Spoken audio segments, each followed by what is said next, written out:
Good morning, everyone. I'm Karina Hill, and on behalf of the Florida Alcohol and Drug Abuse Association, welcome to today's webinar entitled Intersection of Substance Use and Bullying. This webinar is being made available through a collaboration of the Florida Department of Children and Families Office of Substance Abuse and Mental Health and the Florida Alcohol and Drug Abuse Association. Please note that as an attendee, you are in listen-only mode and will only be able to view your name. If you have questions, please send them to the presenter and to me by using the Q&A panel. The button to open the panel is usually located on the upper right side of your monitor. Please use the Q&A panel to send any questions you might have as you think of them. The presenter will address them as time permits. Our audio is broadcast through the internet to your computer. If you experience poor computer audio, there are a few options to try on screen right now, and those options are posted in the chat panel too. If you continue to experience poor audio through your computer, try rejoining the webinar and call in using the telephone I will call option. You must be connected to the audio of this presentation and view it on screen as well to receive a certificate of attendance. The recording and materials used in today's presentation will be available on the FADA website within 30 business days. A helpful hint is the Achieve video displays what looks to be an error message, but it's only a delay buffer. Ignore it, hit play, and enjoy. To access the recording and PowerPoint, go to www.fada.org Resource Center Training Library.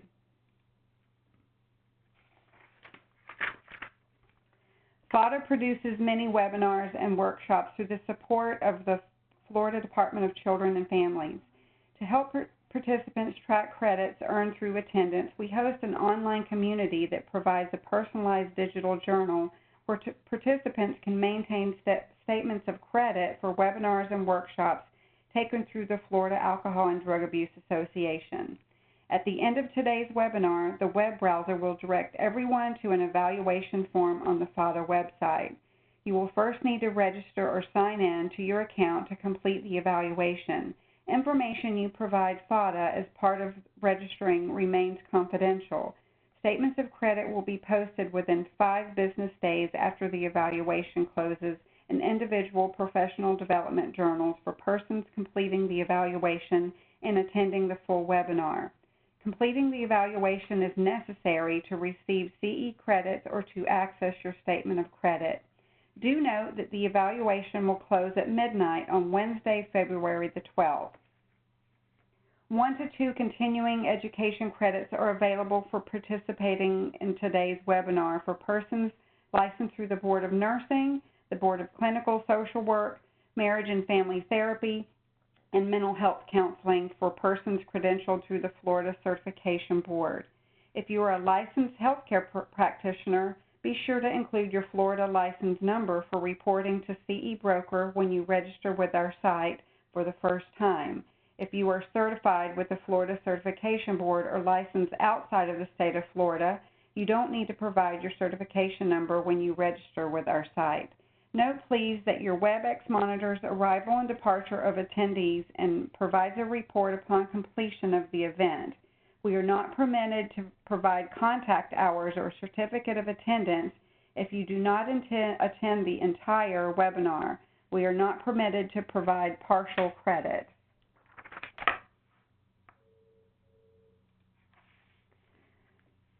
Now I'm going to introduce Hannah Rose, our presenter today. She's been working with individuals with addiction, trauma, and mental health conditions, both formally and informally, for 32 years. Her passion for social justice and equal voice has been the source of her motivation and inspiration throughout her career. Most recently, Ms. Rose served on a team that provided technical assistance to recovery community organizations and recovery networks that included, but was not limited to, strategic planning, sustainability planning, organizational wellness, outreach, engagement, and workforce development. During her tenure, she has participated in several national expert panels and the development of standards and practices regarding peer support services.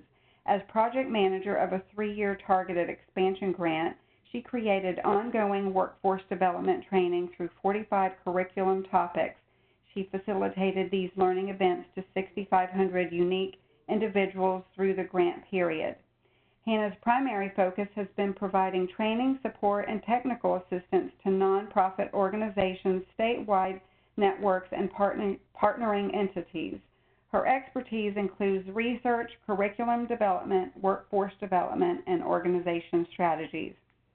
Her commitment is to inspire, promote, and advocate for system changes at the state and federal level that will create a higher standard of quality and service and approach to better serve those in vulnerable populations. When Hannah is not working, she is raising alpacas and goats on a small farm in northern Vermont. And now I'd like to welcome our presenter, Hannah Rose. I will turn the presentation over to you. Thank you very much, Karina, and welcome everyone. I really appreciate and honor that you've taken time out of, I'm sure, your busy schedules today to participate in this presentation, and looking forward to being really interactive with all of you and encourage you to put comments, questions, answers, and thoughts in the Q&A box as we go along.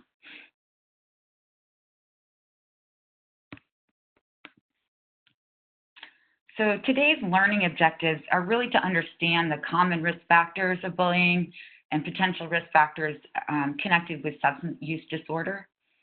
We'll also be talking about some additional risk factors regarding cyberbullying, which is our newest form and most prevalent form of bullying in this decade. We'll talk about different types of bullying and bully victimization, and really understand the impact of substance use on the adolescent's brain. We'll finish with hopefully some hopeful strategies that folks have used nationwide to diminish or decrease this problem.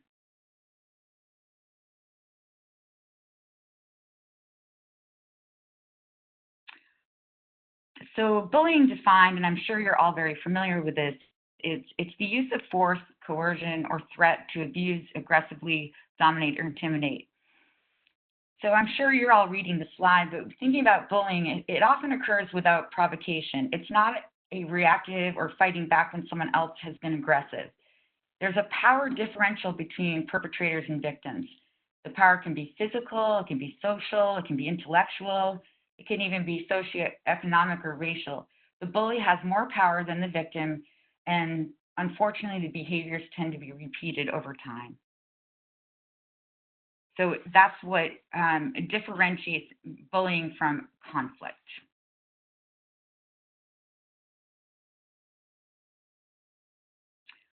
Bullying is frequent for youth, and that's what we'll focus a lot on today, although we will talk about adults being bullied. So you can see the percentages. Nearly 14% of public schools report that bullying happens at least once a week. And there's a much higher rate for bullying in middle schools, followed by high schools, and then combined.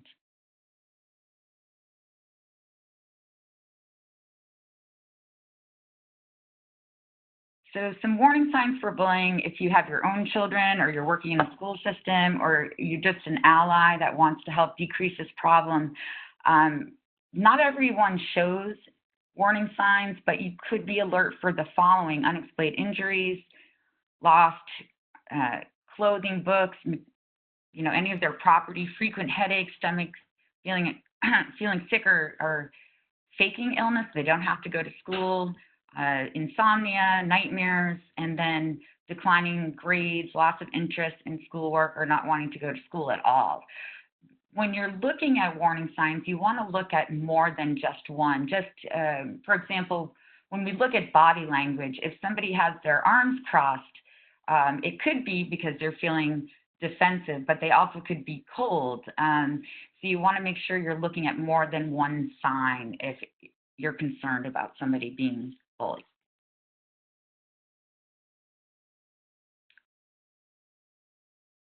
So there are a lot of risk factors for bullying and substance use that overlap, and it's been a difficult thing for people to research because of these overlaps.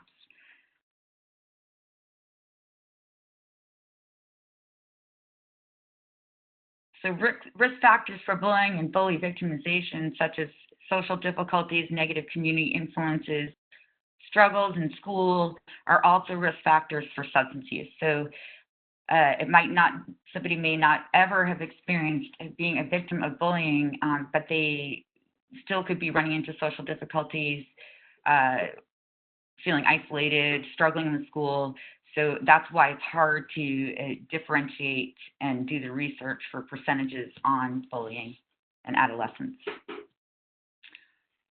So we're going to just look at a quick video. And once we're done with this video, I'd really like to see your thoughts or any emotions that have come up after watching this.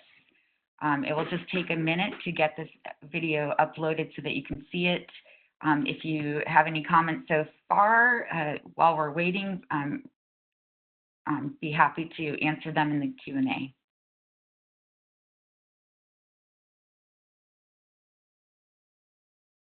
So it'll just be a minute.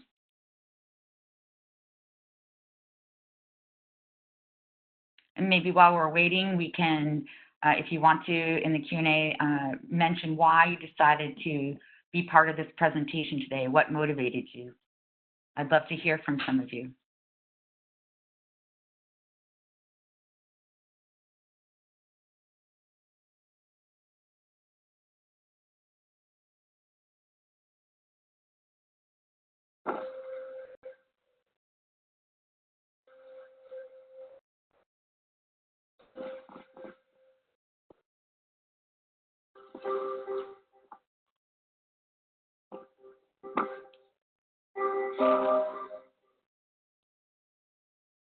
Hannah, you probably want to mute your phone.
So I would love to hear some of your thoughts, emotions that came up after watching that video. I do want to mention that research shows that adolescents feel emotions 4 times more than adults due to hormone changes, the structure of their brain.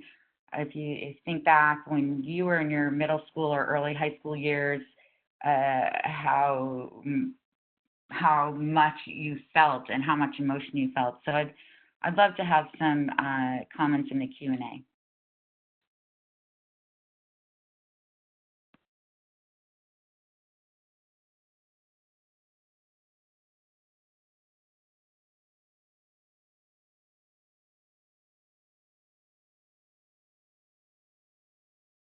So people are mentioning so sad and so real, and it happens.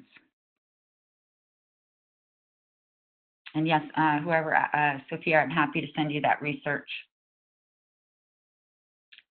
So preventable, tragic is an excellent term for this. So obviously, this young boy, went all the way with this. But what we're talking about today is the reason why a lot of people may turn to substance use is to numb out the impact of the bullying that they're receiving.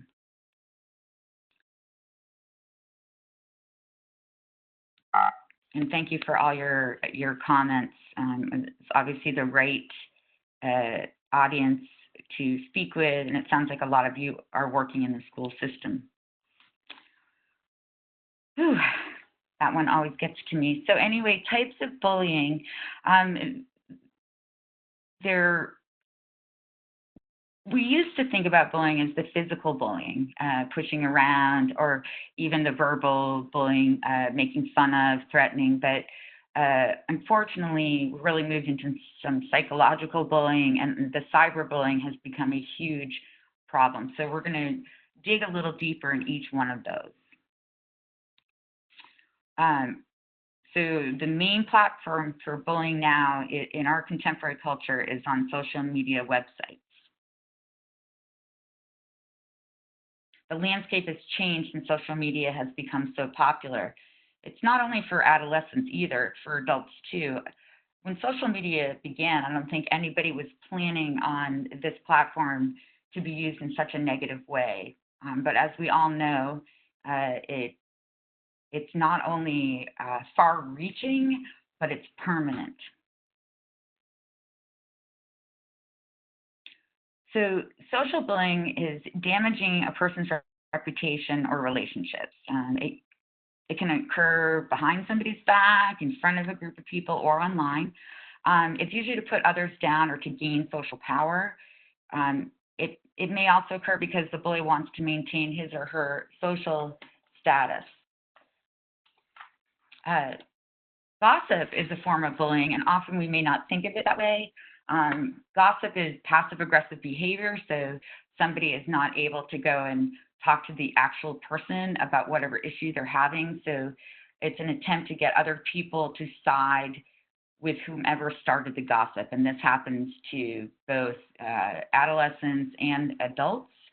And so I'm sure in your workplace, you may have run into this, and that's an area that we can take a stand when anybody crosses that common line of decency and not participate, but not only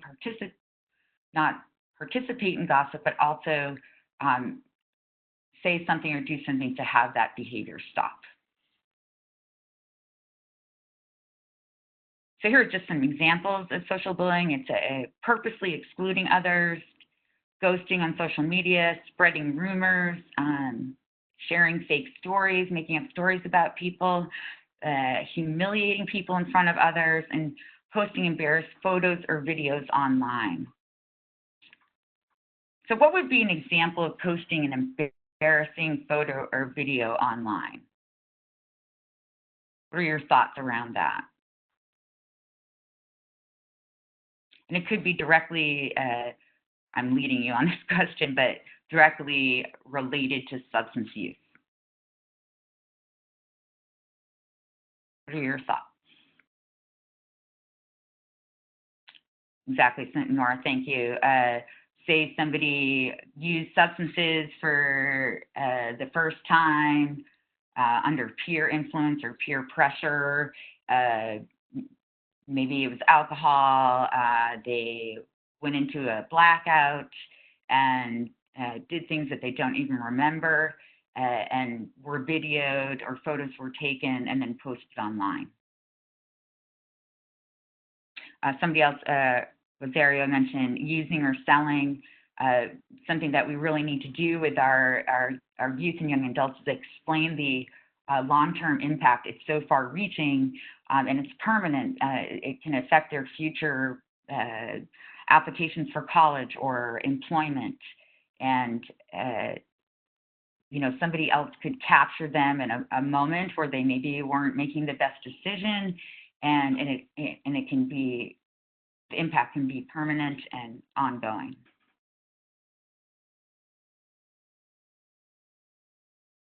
Yep, you're all saying, peer pressure, person getting high, sexual encounters while under the influence. So with verbal bullying, it's saying or writing things that are meant to cause harm. It can, again, occur face-to-face via phone call, text, or social media, or other mediums. So flaming is an online act of posting insults, often laced with profanity or other offensive language on networking sites. So that's what the example of flaming is. Teasing, someone is bullying, but it's often disguised as just joking or trying to pretend it's all done in the name of humor. And I'm sure all of you have experienced that at some point in your life where somebody says something that's actually very mean, but then they will follow it up with just joking. And again, that's passive aggressive behavior and bullying.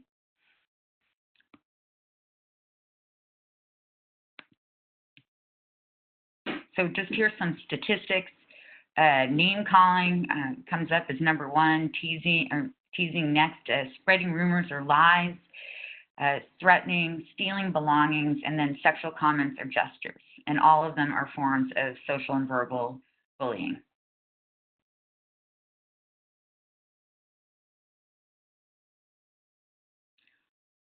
So physical bullying is probably the easiest to recognize, but it's becoming less common, where cyberbullying is much more common. It's causing physical damage to the person or their property. It might be more visible. Someone might come home from school with a black eye or bruises or scars, but it also causes psychological side effects. The goal, just like verbal and social bullying, is to make the victim and others believe the bully has power.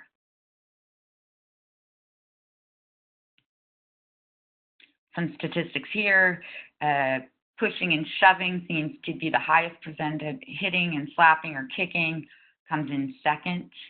And again, we still see this, and I think ages ago it was looking as a rite of passage, or people just working out where their status is, but it's straight up bullying, and we really need to step in and make sure that this doesn't happen. It's often what we think of when we think of bullying, but again, the landscape has changed. So I'm going to spend a little bit here on the cyberbullying because it's become so prevalent. Cyberbullying is when a child or teenager is harassed, humiliated, embarrassed, threatened, tormented using digital technology. It's not limited to the internet. Cyberbullying also encompasses bullying done through such things as text, using mobile devices. It's important to note that cyberbullying can only happen between minors. When an adult is harassing children or teenagers, it's known as cyber harassment or cyber stalking. So that's the difference there. It's often a systematic attempt to get another child or teen to feel bad about him or herself through electronic communication. It usually happens more than once. It includes leaving demeaning message on someone's Facebook page, uploading embarrassing photos like we had just mentioned, spreading gossip or rumors through instant messaging or text.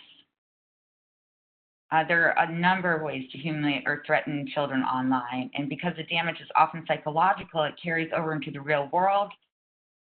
The threats posed by cyberbullying can be very real, and like we just saw in the video, there have been many cases where cyberbullying has led to severe depression, self-harm, substance use disorder, and even suicide.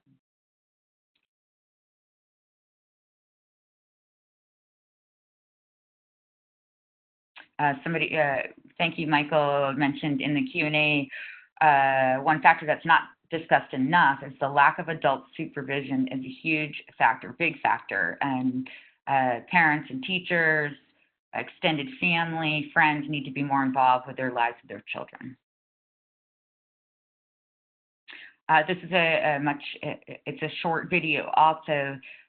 We're just going to take a look at this. It'll take a moment to upload, but this is really focused on a young lady who's in her early adolescence, and I would love to hear your thoughts on what happens with her. So it will be up in just a moment. I really appreciate all your engagement in the Q&A box. Excellent comments.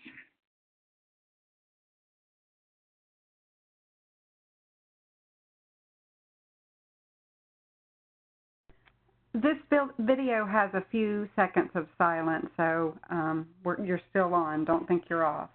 Are you feeling better? Instagram. Anna, please mute your phone.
So again, and I see some people have already made comments, the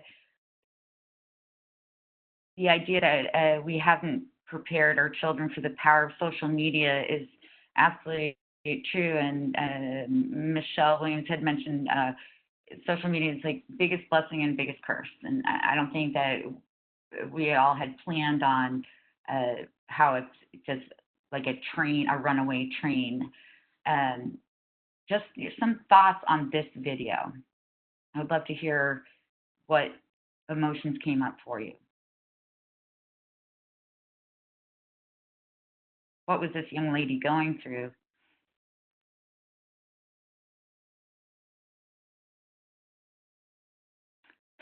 Walter, I felt overwhelmed too by just watching it. It made me anxious as the music sped up and all the messages came in. I couldn't handle all of that.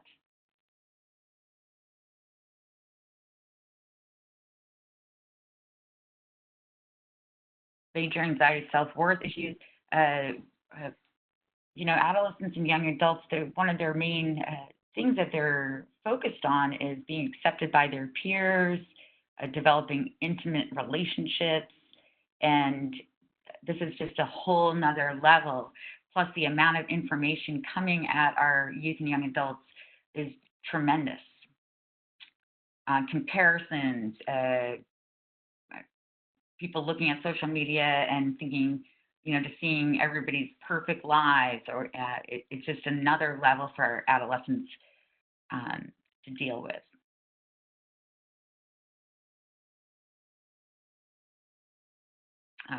Keith, thank you. It's easier for youth to bully each other, and it has a long-term impact. And somebody noticed, yes, Sophia noticed, and I noticed the same. She didn't know how to talk to an adult about the messages. She hid it.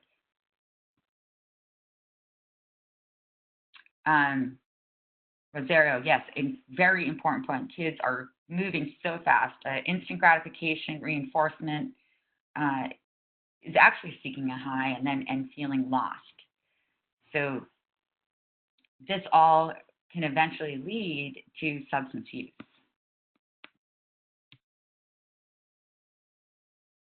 So I mentioned before that cyberbullying can have a very far reach. So no longer talking to just a handful of people, now it can be an entire school or workplaces for adults or communities if conducted online. So still the same purpose and intent and consequences of bullying, but a new medium has amplified its effects.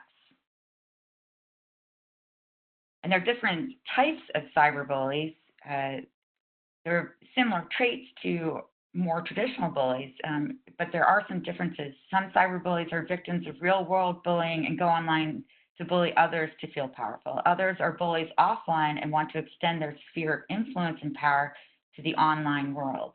Other cyberbullies just want to show that they can do certain things online and show off.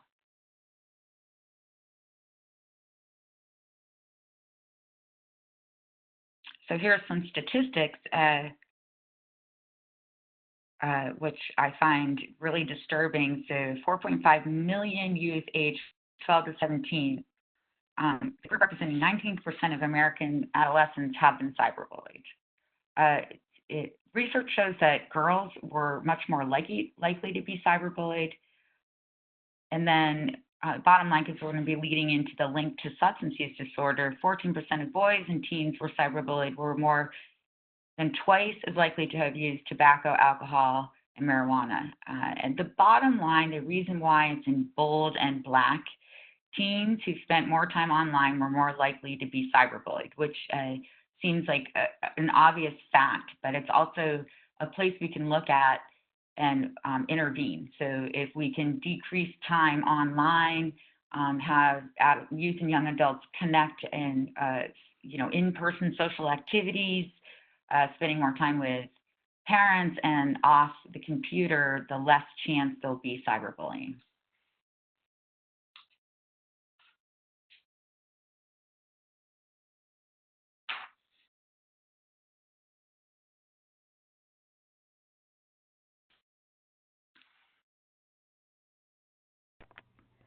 Okay, everyone, let's take a 5-minute break at this time, and we'll see you back in 5 minutes.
Hello, everyone. Welcome back to today's webinar. Hannah, if you're ready, I'll turn the presentation back over to you.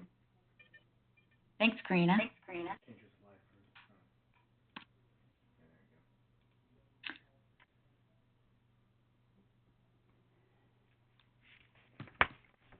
So during the break, there's an echo, Karina?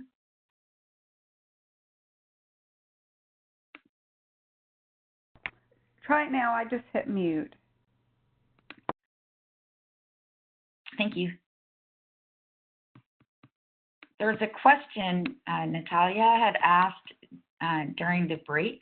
She is a therapist and she's educated some of her clients that are participating in bullying, but is finding that they keep doing it. And I was wondering if there's some folks in the audience that might have some ideas or suggestions for Natalia before we move on.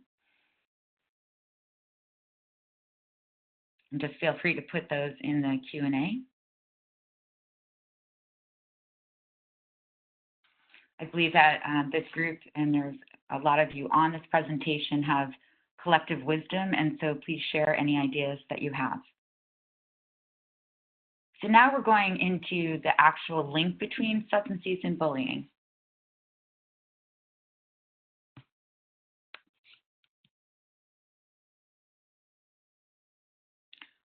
So as I've mentioned before, and many of you have mentioned in the Q&A box, victims of bullying, the experience can be life-altering, especially if it occurred during formative years. So again, youth and young adults are working on their self-worth, their identity, they're working through hormones, they're trying to navigate through academia and also their social status. So that's where it can be life-altering. Adults can discern if somebody's saying something negative about them, whether it's true or not. They may be able to let it roll off their back, but for youth and young adults, they can't do that. Their brains aren't even prepared for that. So it can have a very negative impact that can change their lives. Many people that have been bullied can develop depression, anxiety, panic attacks, suicidal behavior, and other mental health problems. And often linked with that is they may self-medicate with alcohol, marijuana, or other illicit drugs. It becomes unbearable for them, and so they seek these substances to escape. And unfortunately, the earlier someone starts using substances, the higher risk it is to develop substance use disorder later in life, and it could turn into a lifelong habit.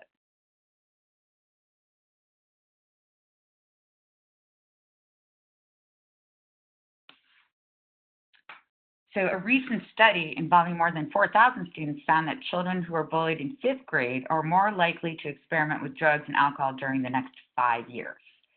Another study in Finland discovered the harmful effects of workplace bullying.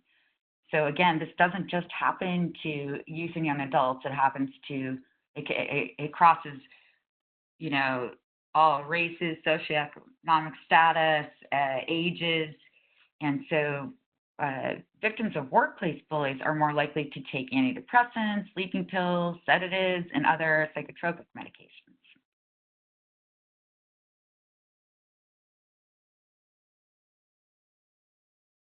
I mentioned before, once this is considered a childhood rite of passage, bullying lingers well into adulthood. Bullies and victims alike are at risk for psychiatric problems, such as what we mentioned before, anxiety, depression, substance abuse, and suicide when they become adults. So it's not just the victims of bullying, it's the bullies themselves that are high risk for these things.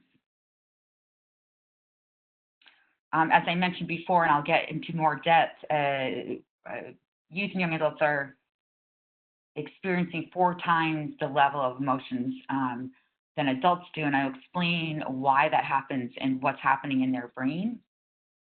Their hormones are also coming into play. So all these factors together can create lifelong problems.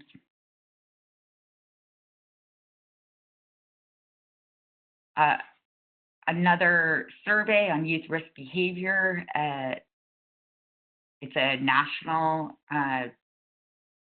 example of students, and results suggest the effect of traditional and cyberbullying victimization on suicidal thinking, suicide planning, and suicide attempts were mediated. They were brought on by violent behavior, substance use, and depression. And there also is a link between substance use and violent behavior. somebody was surprised that bullies are at risk for psychiatric problems, there usually is, and we'll get into that a little bit more, there's a reason behind the bullying, and it itself can be a psychological problem.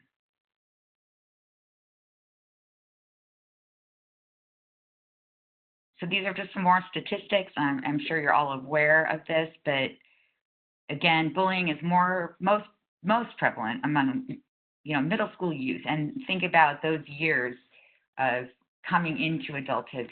So if you're in 7th grade, you vacillate between being a kid and then dealing with new feelings, new hormones, maybe being attracted to someone. So there's a lot going on at that time in someone's life. Substance use is most prevalent among high school students. So as you can see, the bullying can start it along with everything else I just mentioned and then lead to substance use in high school. Bullies and bully victims are more likely to smoke, drink, and use marijuana. Just to clarify, so there's bullies, there's victims. Bully victims are individuals that both participate in bullying and are also victims of bullying, just so that's clear. And so victims and students not involved in bullying are less likely to use substances. I just thought this was an excellent quote. If we could intervene with bullies while they're in middle school, we may be able to help them before they start experimenting with substance use. This might be especially important in middle school where bullying is more prevalent, but substance use is still relatively rare.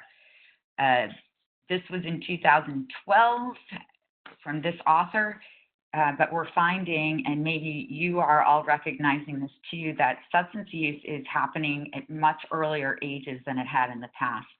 So there's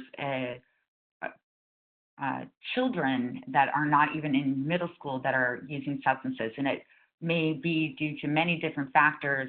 Often they're exposed to substance use in their homes or their peers, and so they're using substances long before they even get into middle school, which can have permanent effects on their brain.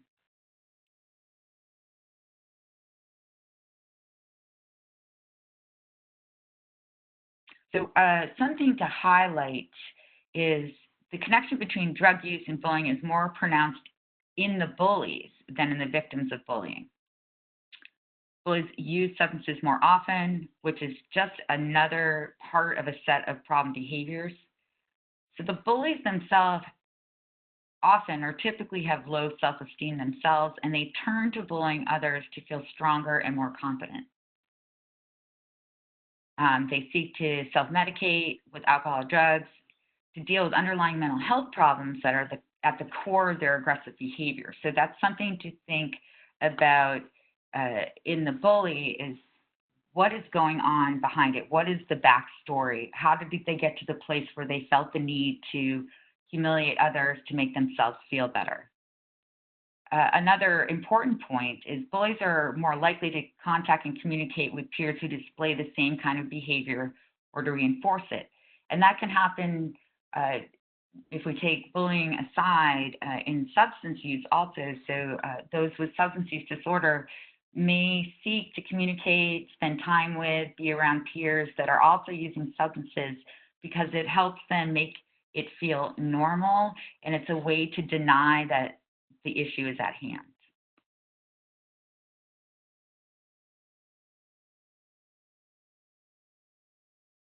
And again, bullet number three, where it says it's difficult to find a direct link between bullying and substance use because both behaviors are relatively common in our youth and young adults. The last bullet is disturbing. More than 70% of children have tried an illicit drug by 8th grade, and 50% have used an illicit drug by their senior year. That's why early interventions, education, peer support, counseling, it really takes all of us, a village, to intervene as soon as possible to help folks not engage in either of these behaviors. So in this particular study, there were some significant findings. The association between substance use and bullying varied according to the amount of bullying. So the more bullying that happened, the higher level of substance use. Some more statistics, middle school students, 1.6% of those not involved in bullying reported using marijuana, but 11.4% of bullies and 6.1% of bully victims use the drug. So some middle school students are experimenting with marijuana, but there's a much higher rate of use of marijuana if there's been bullying involved. And the same for high school students. It's a pretty significant jump, 13.3% not involved with bullying were marijuana uses compared to 31.7% of bullies, 29.2% of bully victims, and 16% of victims. It's not just marijuana use, it's around the same statistics for smoking cigarettes and alcohol.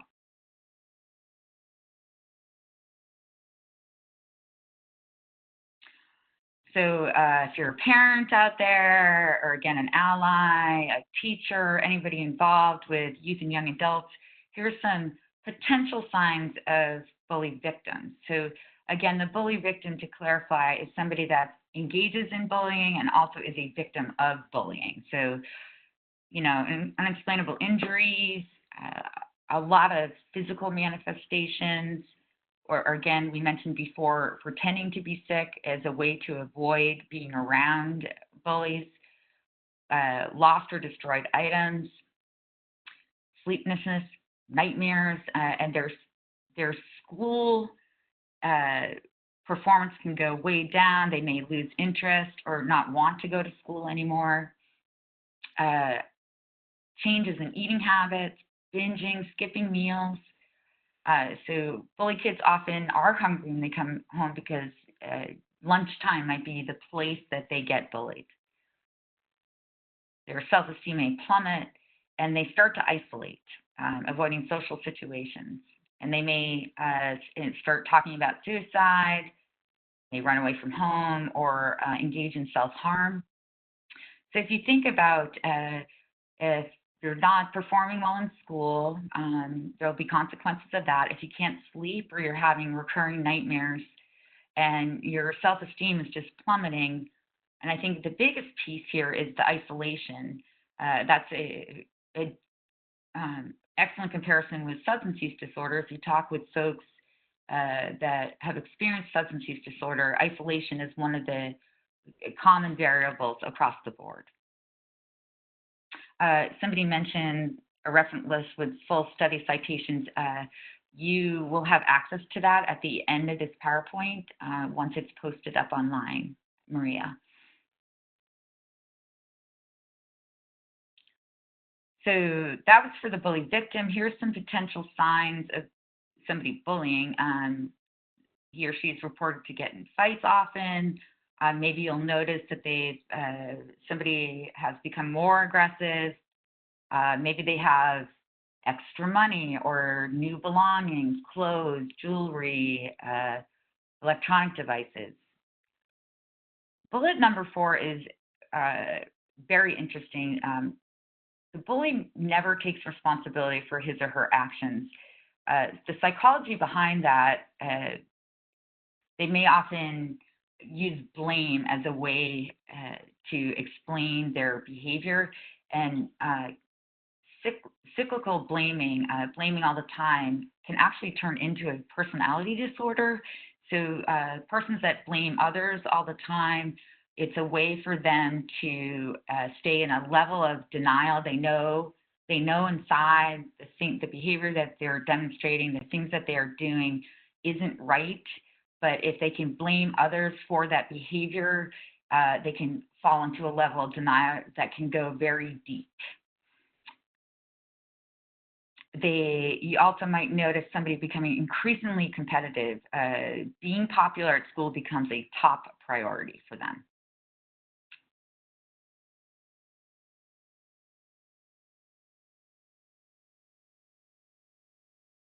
So just going to dig a little bit deeper, and this might help explain why youth and young adults are feeling such a high level of emotion and reacting the way they do. A lot of it is to do with hormones, and another huge component is where they are in brain development. So studies show that our brains are not fully developed, and that's both for male and female brains, until around 25 or 26 years of age. And that's why teenagers and young adults are so vulnerable to bullying and substance use.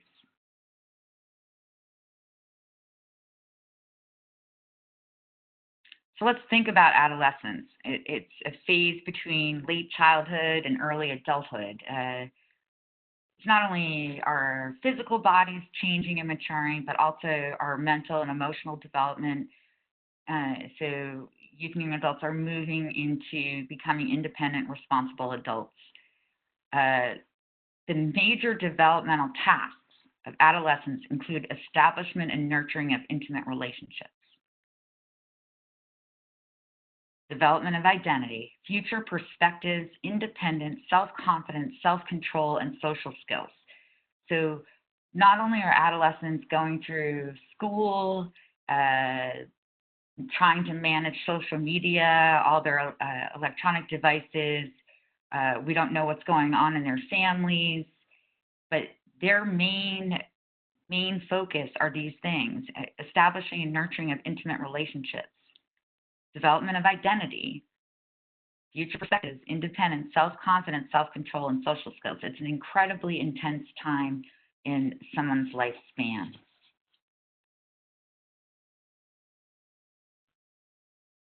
So let's break this down in the brain. I'm not sure, some of you are probably very familiar with the brain, but there's some differences in the adolescent brain and the adult brain.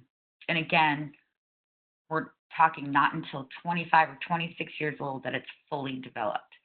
So the frontal lobe, or prefrontal cortex, is responsible for all of our executive functioning. So that part of our brain, which is actually the newest part of the brain, is responsible for, it's where we learn, it's where we understand there might be consequences, it's where we do future planning, it's where we organize, it's where we can maintain attention or shift attention.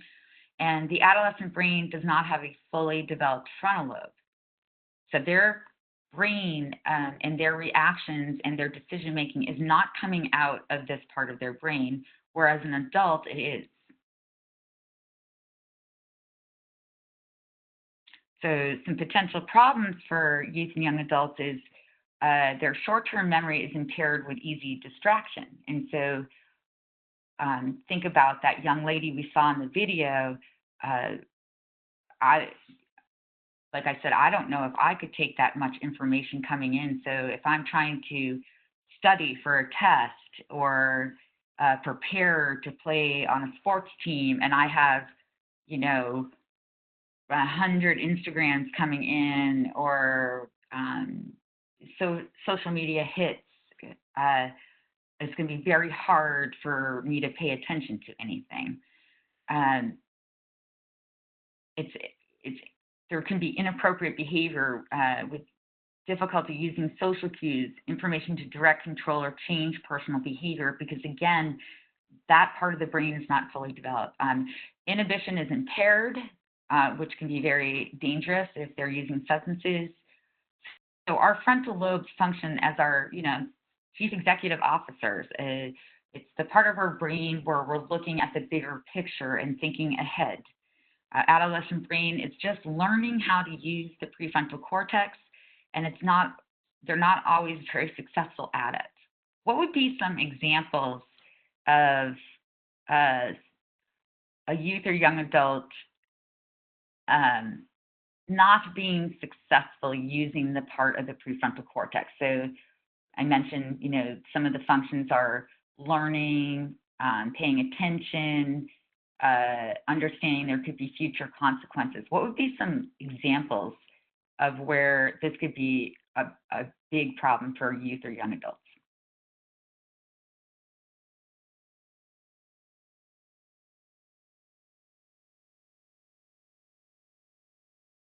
Give you a moment to think about that. Yes, absolutely. Difficulty problem solving, driving and texting, taking dangerous risks. Keep going with these. Youth getting very distracted in class, which is going to be consequences in their grades. Conflict management, absolutely. Risky relationships. Yep, low scores in testing, experimenting with substances, crossing the street, staring at the phone, absolutely. In one day here in Vermont, in a very short drive, I was hit by 3 different teenagers, rear-ended because they were on their phone, all within a 20-minute period. Difficulty with time management. And Michelle, absolutely failure to believe that anything bad will happen to them. So often youth and young adults are not thinking about what could possibly happen. They're invincible. And that's because they're coming out of a different part of their brain. So when the frontal lobe is most vulnerable is when emotions are called on first to solve a problem, and also during times of peer influence. So let me give you an example as adults. Think about the last time you're headed somewhere, maybe you were running a little bit late and somebody cut you off when you were driving. Think about what is your first initial reaction and be honest. So I'd love for you guys to put some of those examples in. If somebody cuts you off, what is the first thing that may happen? What are some things you might do?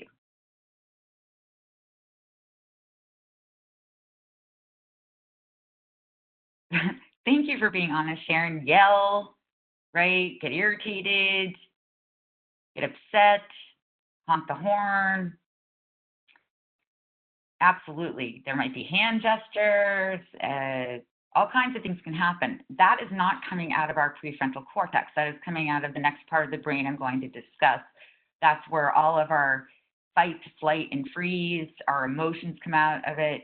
And so as adults, somebody cuts us off, and the first part of the brain, the limbic system, the amygdala, jump in first. That's when we yell or make a face or a gesture. And then the prefrontal cortex, the frontal lobe kicks in, and it's like a self-soothe. It's almost a parent talking to the child within our own brain saying, calm down. I've cut somebody off before. Maybe they need to get somewhere faster than I do. And that's when that part of our brain kicks in. For your youth and young adult, they're making decisions out of a different part of the brain, and they're making decisions out of their emotions. And we know that that can be dangerous. So just want to throw this question out to the audience. So by not fully developed frontal lobe, prefrontal cortex, how could it contribute to substance use and bullying? What are some ways that those could link together? So, an 18-year-old or 16-year-old, and I don't know that my brain is not fully developed. I think I know everything. How could that link to both bullying and substance use?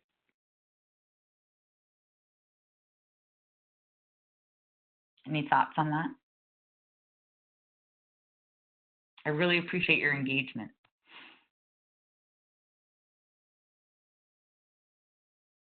Yeah, limited problem solving. So maybe I've been bullied and I don't know how to handle it, so I start using substances. I may not seek help from a teacher or guidance counselor or parent.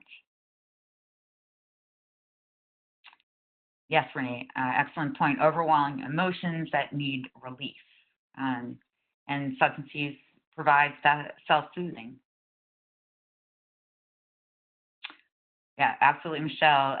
Making a decision, not aware of lasting consequences, not believing they can get addicted. Amber, excellent point too. if I use substances, it will help me fit in.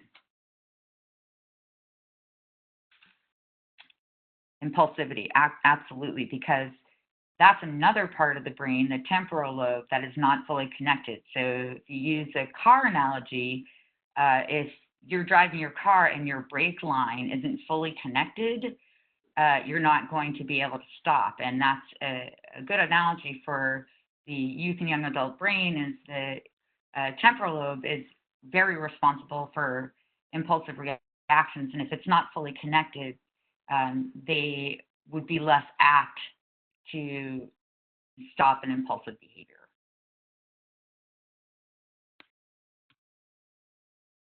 So the adolescent amygdala, that's commonly referred to as the prehistoric part of the brain.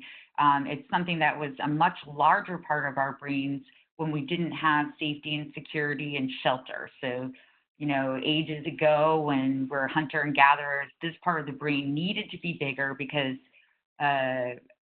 people on the planet needed to be ready to run or fight due to not having shelter, locks, cars.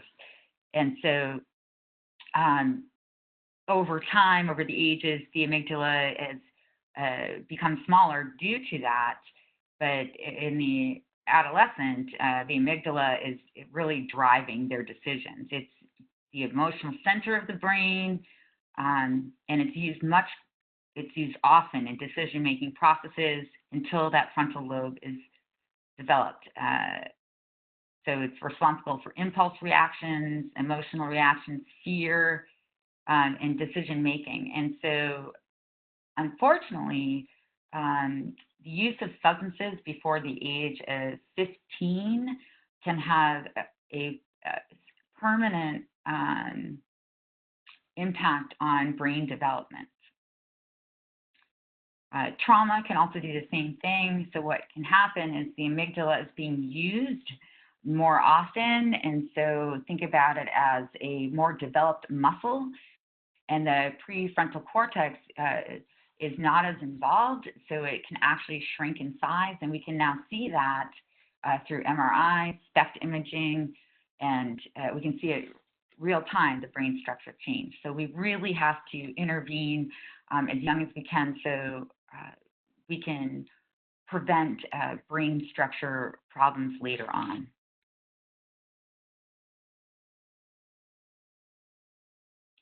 So if you think about a teenager, they often aren't thinking about the long-term consequences. And again, the cyberbullying and social media in general, it's added a whole new level to this because, again, once you enter something in online, it stays there. It can be found. It doesn't go away. And so really explaining that can have such terrible implications later on in life. Employers are looking at social media now. Higher education can look at social media, and it can actually prevent somebody from being able to get into college or get the job that they want just from something in their past.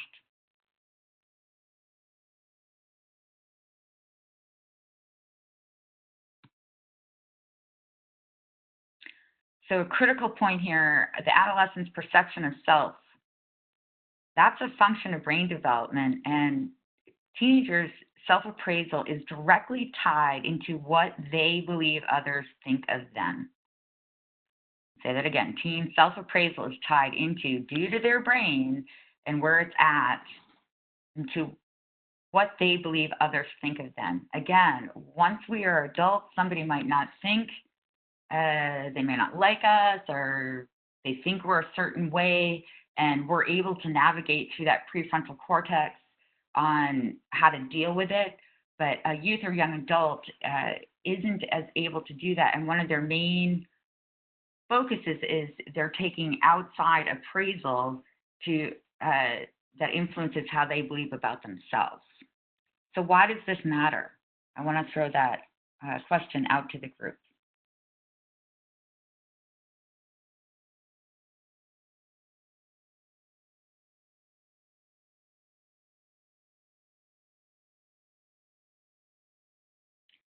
absolutely distortions. Their identity gets lost.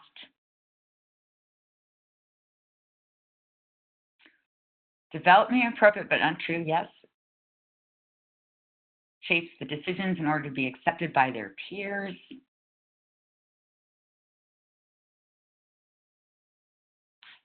Keep going. These are excellent points. Absolutely validation. Or some other thoughts. Affects their self-esteem. Keep going. These are really good points.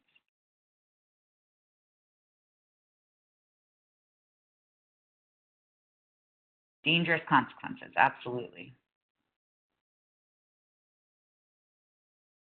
So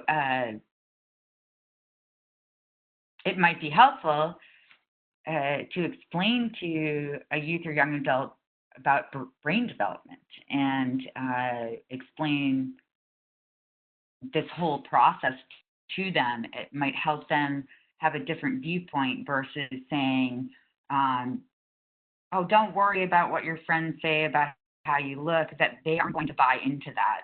They're really looking to the outside to decide how they are inside at this time in their lives.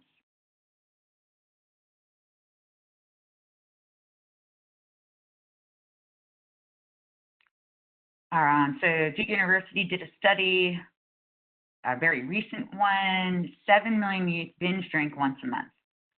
The effects of alcohol has a lasting impact on the brain, particularly in the area of the hippocampus. And that's hippocampus, it does many things, but one of its big roles is around short-term memory and long-term memory. And so how could that have an impact if our memory is affected? So say a teenager makes a choice and the consequences are not good, but their short-term memory is impaired, is it possible that they may repeat that, not thinking that this happened before and the consequences? So the teen brain does not recover as quickly after drinking. The brains are more vulnerable to alcohol. But here's some other interesting points. Teens don't get tired after drinking the same way adults do. So they may be able to stay up all night long and drink alcohol and not have the tiring effects that adults do. They also don't have as many balance problems and hangovers from drinking. So how could that be a potential issue?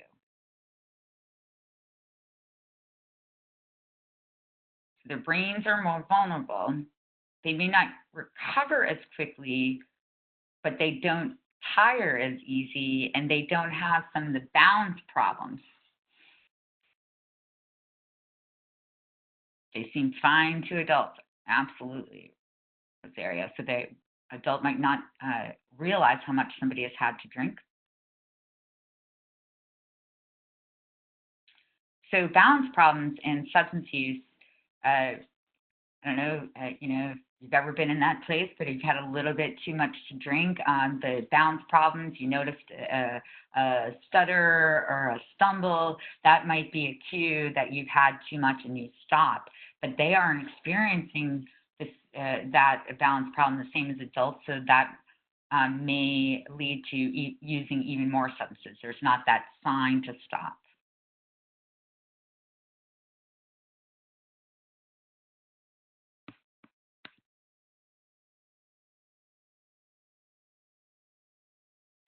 So what do we do?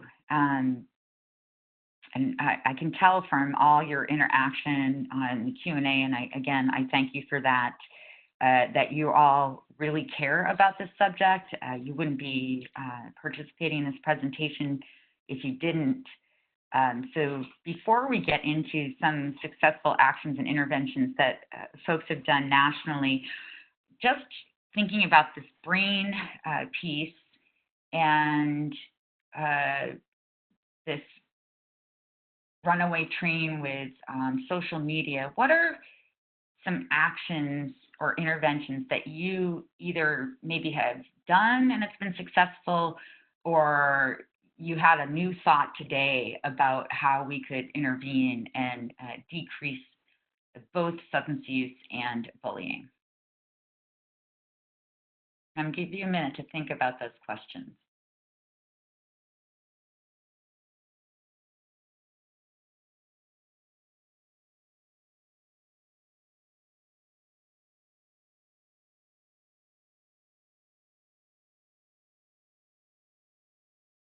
So what are some thoughts on what we could do to help actually both youth, young adults, and adults? What are some actions we could take?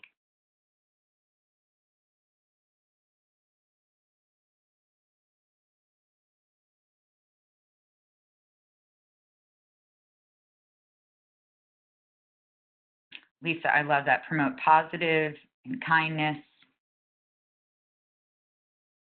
We can be role models. If we have someone in our lives, whether it's an adolescent or an adult that has experienced bullying, we can be kind and compassionate and help them. I love this. Positive peer groups, church youth groups, different kinds of groups where they're not online, but they're with others. I love that. Some structure to prevent being online all the time. I love that. Nora, thank you. Be an example. So we can't expect youth and young adults to not be on social media, their phone, or texting all the time if we are role modeling being online or texting all the time. Providing fun, being an ally. I really like that. Give acknowledgement for taking steps to motivate them.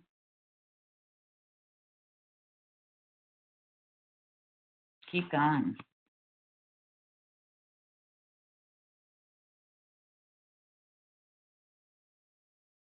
Adults being held more responsible for the child's behavior. Thank you. These are great points. You're thinking, keep typing.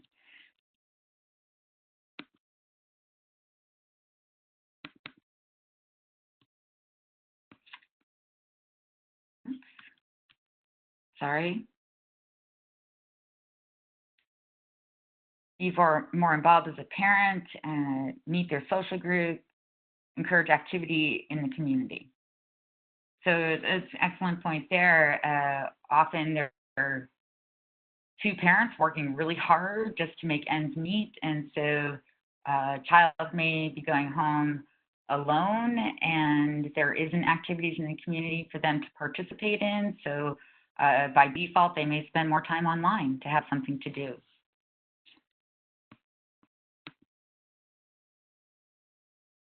Having a little trouble forwarding the slides, Karina.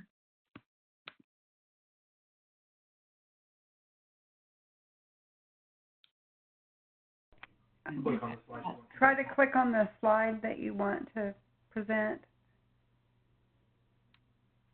It keeps skipping around. I got it. Okay, what? Are you using page up, page down? Are you using the page up, page down, Hannah? Yeah. Yes. Try using the arrows instead. Okay, so try using your arrows instead. Okay. So, Education World recommendations. At the end of this presentation, when you have access to this, you'll have all the links. So if any of these are interesting to you, the resources that I decided to put into this presentation are resources that all these folks are willing to share. So if you want to take the lead on some sort of action plan or intervention, these resources might be really helpful because they have proven to be successful. So they did a survey to determine the extent of a problem.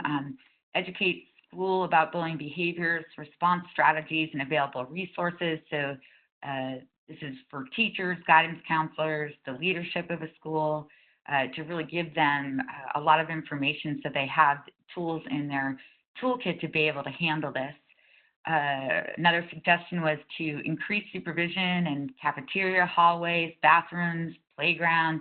That's where most of bullying behavior occurs. It's not in the classroom, there's a teacher there. So often a bully will wait until they're out of sight of adult supervision, and that's where it most commonly happens. Form a group to manage anti-bullying program and evaluate its success and involve students in that. Definitely provide more meetings between parents and school staff and discussions of bullying issues at any PTO meetings. So to keep, even though it's a very uncomfortable topic, so is substance use disorder, to keep it at the forefront because it's a major problem that we're all facing. So their thoughts at a classroom level is using evidence-based curriculum that promotes kindness, and somebody had mentioned that earlier, communication, cooperation, friendship, includes lessons and activities stressing empathy, anger management, and conflict resolution skills. I think this is a new trend to move toward social skills, conflict management, teaching youth and young adults how to, or adults even, how to communicate in a positive way is equally important to science and math. And these are the skills that are going to help somebody in adolescence move into successful adulthood.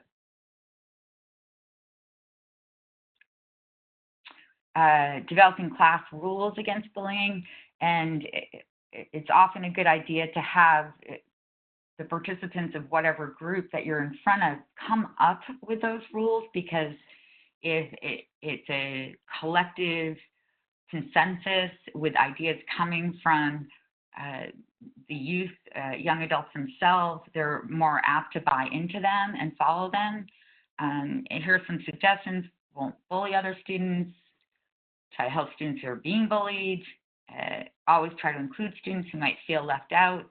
I think these can all be moved into the workplace.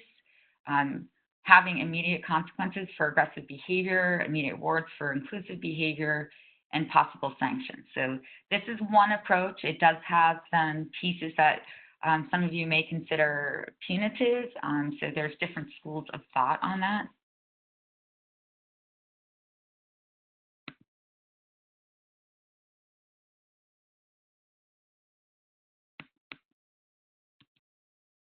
I don't know what's going on with my arrows. So the consequences and sanctions, immediate consequences for aggressive behavior, and rewards for inclusive. So here's some possible sanctions. Have them apologize, discuss the incident with the teacher, principal, and parents, and have if it was a bully damaging somebody else's belongings, have them pay for that. Maybe they have to spend time in the office or another classroom. Maybe there's some forfeiting of some privileges that they enjoy. And these, again, are just some ideas. And at the more individual level, serious talks with bullies and victims, serious talks with the parents of them. Role-playing can be an excellent way of demonstrating aggressive versus non-aggressive behavior with bullies. Sometimes we all learn through role-playing versus a lecture, and so that's a possibility to kind of play that out and see if people have a deeper understanding, and it sits and sticks with them.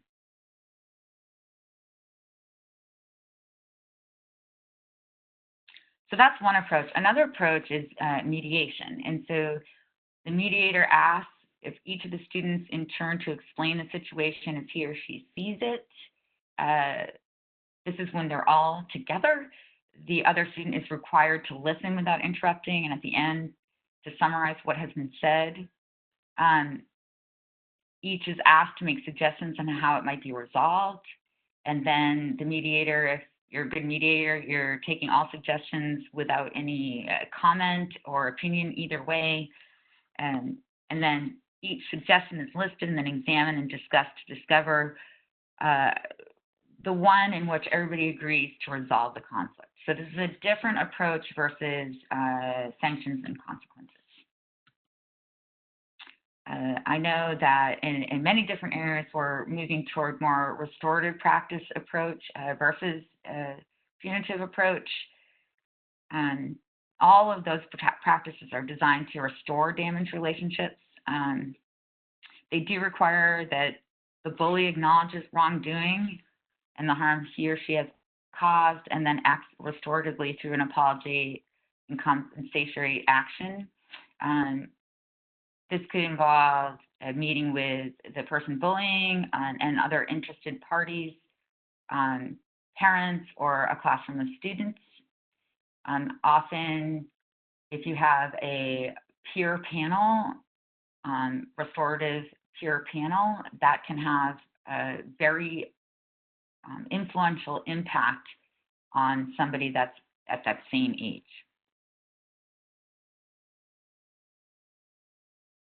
Oh, I like this. Michelle mentioned we ask our athletes or more popular students to take the kids who are being bullied under their wing.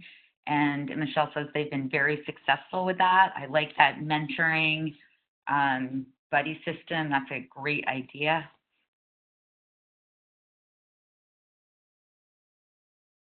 So here are some questions that could be asked during a restorative practice approach.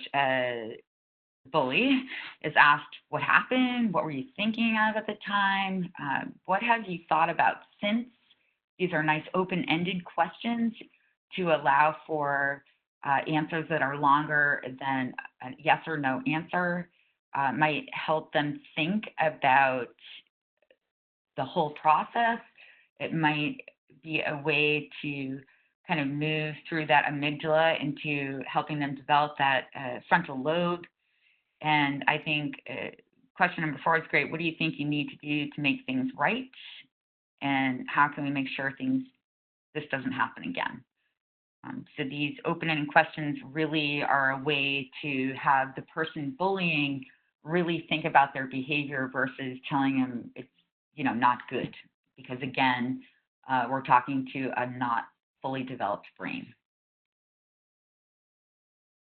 And the same thing with the victim, asking very similar questions. I think the question, what impact has this incident had on you and others, to have them say that with the bully present might have some impact. And I think the question, what has been the hardest thing for you, is also a very good question to have someone answer and then have the bully listen to.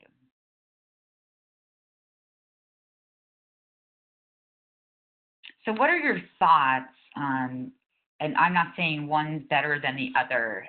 These are both successful models. One is the sort of classroom approach, the school-wide approach, using the peer group, the group of students to come up with rules around this, and then laying out consequences and sanctions. That's one approach that has been successful, and the other also, it's just a different way, a different approach. What are your thoughts?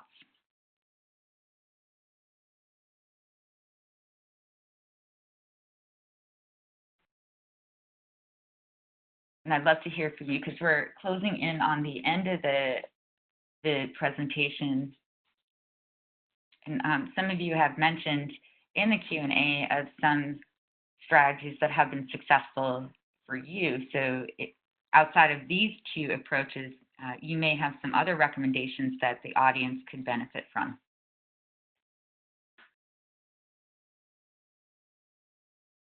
So Anna, maybe a higher level of intervention if victim is experiencing severe problems impacting daily life skills. Absolutely.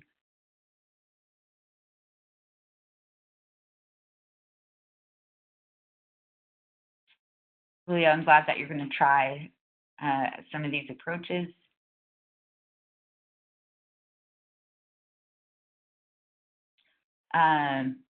Michelle, thank you. Peer panels are very effective. Kids listen and trust their opinions of peers more than adults.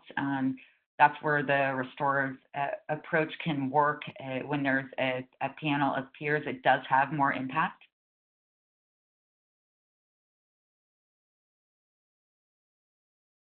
Is there anyone in the audience that has any other successful approaches that we could all learn from?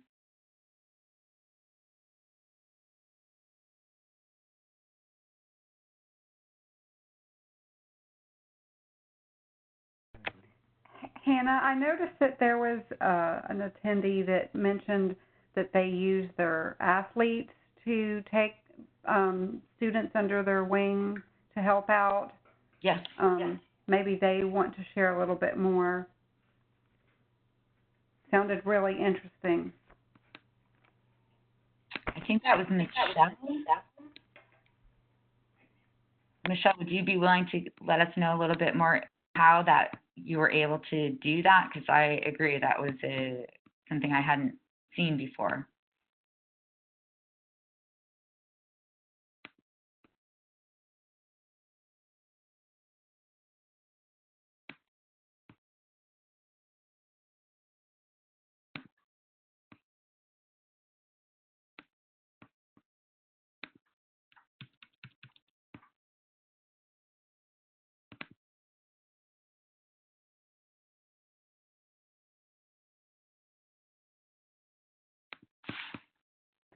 While that attendee is responding, if anyone else has any questions, please feel free to chime in.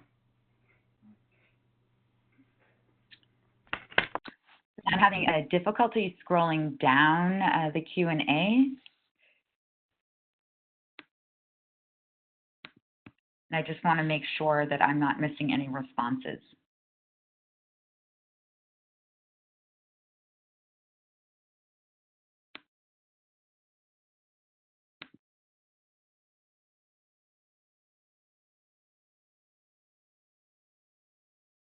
Hannah, try to scroll down, and I think Michelle's responded to that. You can read it aloud. Would you mind reading that? Because it's not allowing me to scroll. Okay. Let's see.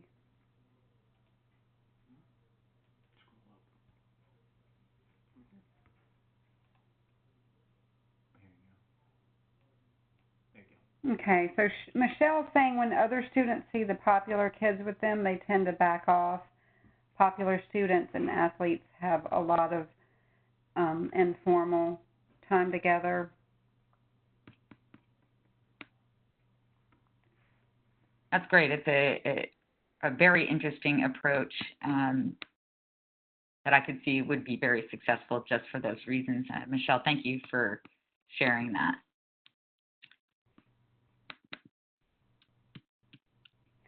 We also did that with our special needs students who were bullied. We took some of the popular students at school and had them kind of include them on things, and it kind of changed the atmosphere. I'm glad you brought that up, Karina. You know, some of the research, the most vulnerable population are LGBTQIA community and those with disabilities. So they are apt to be bullied even more than folks that are not in those populations. So that's another thing to think about when working with folks. So Karina, I'm sorry that I'm having a problem here. It's a problem report. So would you mind taking control and scrolling down to the next slide?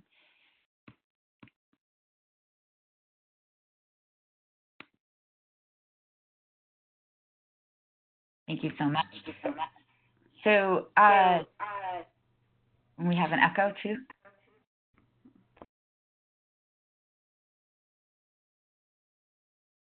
Thank you.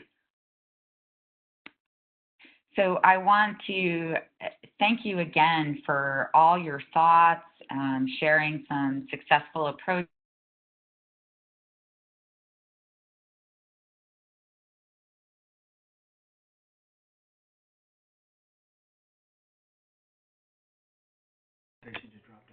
So sorry about that, everyone. It seems like we've dropped the call. So we're going to conclude at this time. Please note a couple of items of business before we conclude. When we conclude today's webinar, your browser will take you to an evaluation of FADA's new website. If you want to receive CE credits or a statement of credit for this event, please complete the evaluation. You will be prompted to register or sign in. To complete the evaluation, you can register as a visitor at no cost. For CEs to be reported to CE broker for Florida licensed healthcare practitioners, you must provide an accurate Florida Department of Health license prefix and number the first time you register. After you register or sign in, you will be directed onward to the evaluation. You may consider using the same email address when you register for webinars through our WebEx link and when you set up your profile in FADA's system. This helps connect your attendance and your profile. You will get a second opportunity to complete the evaluation through a follow-up email later today in about 30 minutes. The sender will be Messenger at WebEx. Evaluation will close at midnight on Wednesday, February the 12th. We do not email statements of credit. Instead, after we verify attendance and completion of the evaluation, a statement of credit will be generated as a journal entry within your profile. Thank you for participating in today's webinar. We'd also like to recognize and thank especially the Florida Department of Children and Families Office of Substance Abuse and Mental Health for funding today's education. Have a great rest of your day, and please hold for the evaluation. Hannah Rose also says thank you. And yes, the presenter said thank you for participating.